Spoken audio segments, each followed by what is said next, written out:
Olá pessoal, aqui é a professora Luciana e a nossa aula de hoje é destinada aos alunos dos segundos anos, aqueles que fazem parte da eletiva de literatura. Hoje a nossa aula vai dar continuidade ao romantismo, seguindo aí com a segunda geração romântica.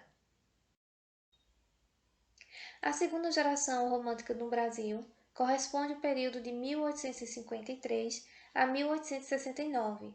Ela é conhecida como ultrarromantismo ou a geração mal do século e é caracterizada por uma volta ao mundo interior e por uma temática pessimista. Por isso, essa geração ficou conhecida também como geração byroniana. Bom, nas décadas de 50 e 60, houve uma ruptura com o idealismo exagerado em relação ao nacionalismo.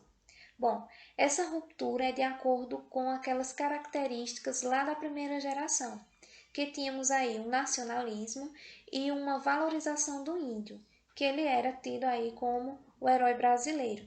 Então, isso levou os autores, desse período fazerem essa ruptura, diante de uma postura exageradamente pessimista, com relação à vida, com o escapismo dos problemas sociais e da época.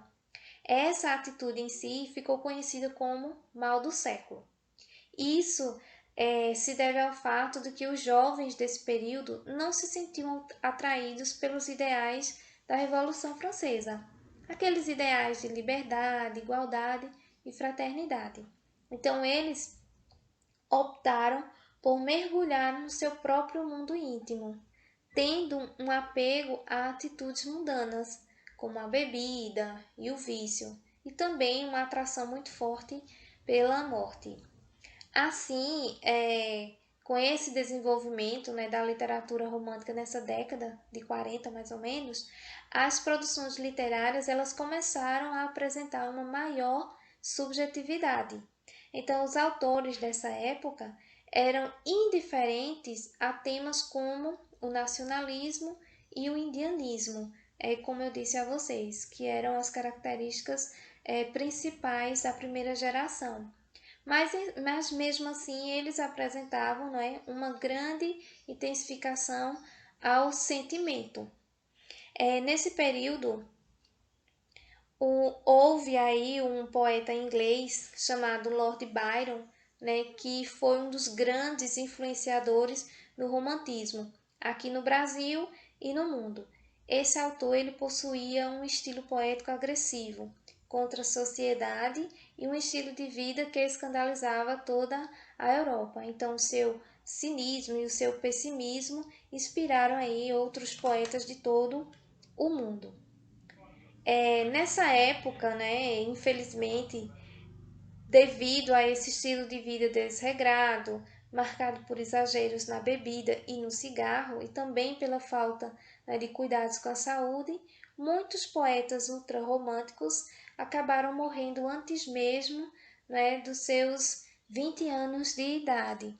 Então, assim, essa segunda geração ela teve início aqui no Brasil a partir da poesia da publicação da poesia de Álvares de Azevedo, em 1853.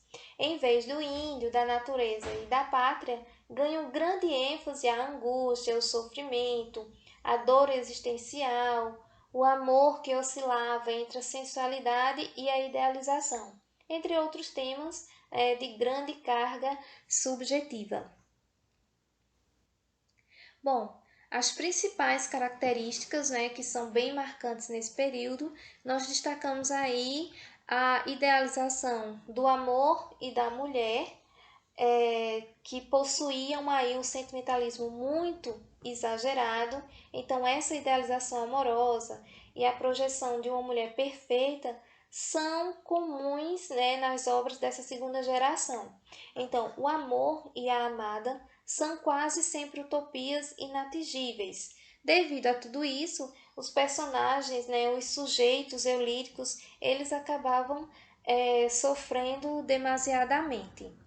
Bom, temos também o tédio, a morbidez, o sofrimento, pessimismo, negativismo, o satanismo, masoquismo, cinismo e autodestruição, né, também como a fuga da realidade, são tendências, né, que traziam, né, que faziam com que esses autores ultrarromânticos, né, diante de um presente tão desastroso, tão marcado pela solidão e pela desilusão amorosa, esses personagens eles acabavam, né, exaltando esses temas, né, o negativismo, esse desejo, né, pela fuga da realidade, que mostravam-se, né, de diversas formas, como também o desejo de morrer, né, por meio de uma exaltação da vida desregrada que eles levavam. E também eles faziam produções em que fugiam, né, dessa sua vida sofrida para a infância. Bom, esse subjetivismo e egocentrismo está relacionado aí ao enfoque, né, do sujeito, em detrimento ao mundo. Ou seja, essas obras, né, elas eram baseadas muito na exaltação do eu, né, deles mesmos. Então, gosto pelo escuro ou noturno, né, pelo delírio, pelo macabro, essa tematização grotesca, né, também devido a situações delirantes, eram bem comuns nessas narrativas ultrarromânticas. A presença da solidão, devido a essa valorização exagerada, não é? Essa idealização exagerada à mulher, vendo-as como pessoas, como amores impossíveis, então eram personagens que se sentiam muito sozinhos. Então, o sarcasmo e a ironia, elas também tratam-se de um conceito bem utilizado para definir um certo comportamento comum entre esses autores na geração ultrarromântica, né, nessa segunda geração. Esse comportamento fazia parte, né, de um alto grau de criticidade, tanto em relação às produções deles mesmos, como também com relação ao mundo. Aí, morte como fuga definitiva e solução para os seus problemas. Então, diante de todo esse sofrimento, né, a solidão, a desilusão amorosa, um presente desastroso, então para eles a morte era a única opção, era o único caminho.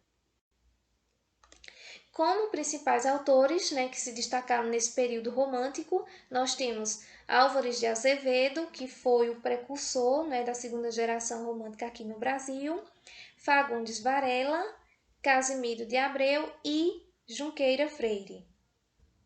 E uma indicação de livro aí, né, de leitura, Noite na Taverna, de Álvares de Azevedo.